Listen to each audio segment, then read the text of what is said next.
L'objectif du projet, c'est de mettre en valeur le patrimoine à proximité du château du Duc d'Aiguillon, avec un sens de circulation et des circulations apaisées à proximité du centre d'Aiguillon. Et l'autre objectif, c'était de gérer les eaux pluviales, soit par des dalles gazon permettant d'infiltrer les eaux pluviales, ou de récupérer les eaux de voirie de toiture vers une cuve qui permettra d'être utilisée pour l'arrosage des espaces publics.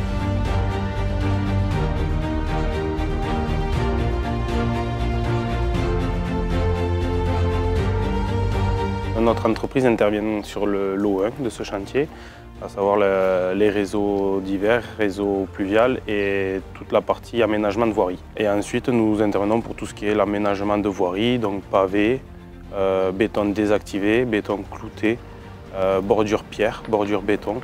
Donc une attention plus particulière sur le centre de la place avec que des éléments en pierre.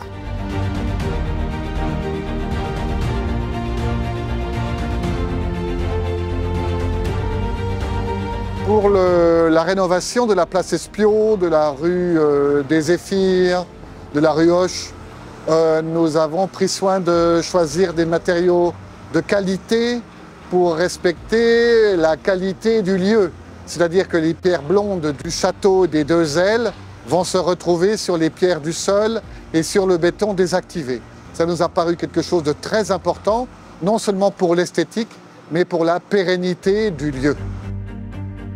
Deux particularités pour cette rénovation. La première, les places de parking seront des places enherbées, c'est-à-dire qu'il s'agit de dalles ajourées dans lesquelles on va semer des plantes résistantes. Et d'autre part, l'enrobé de la rue Hoche et de la rue des Zéphyrs est un enrobé de qualité, là aussi, baptisé enrobé grenaillé pour veiller à la qualité du lieu.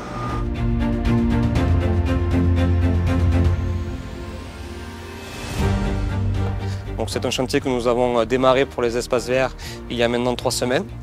Et nous avons pour mission de mettre en place dans l'ensemble des massifs la terre végétale qui va servir de support de plantation. L'ensemble des plantations, vivaces, arbustes, la plantation des arbres-tiges.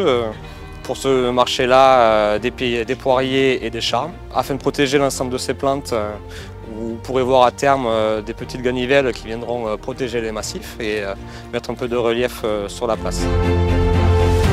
Toujours beaucoup de fierté, sachant que pour la petite histoire, j'ai eu la chance d'être au lycée d'Aiguillon, donc j'ai pu voir comment c'était avant et ça avait bien besoin, parce qu'on me disait à l'époque que ça aurait mérité un petit coup de neuf, donc c'est bien de voir comment les choses sont transformées et évoluent avec le temps.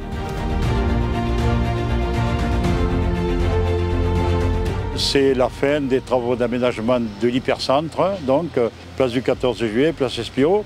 Des travaux qui ont démarré il y a une dizaine d'années. Cela met en valeur donc ce magnifique château ducal de la cité scolaire et cela sécurise aussi les élèves de la cité scolaire. Je rappelle qu'il y a 1100 élèves donc, qui rentrent tous les jours en classe. Il nous reste à nous occuper des parkings puisque nous avons quand même des difficultés pour que les gens se garent. Je rappelle que nous avons monté un projet, donc Aiguillon 2035, d'aménagement au niveau des commerces et au niveau de l'habitat.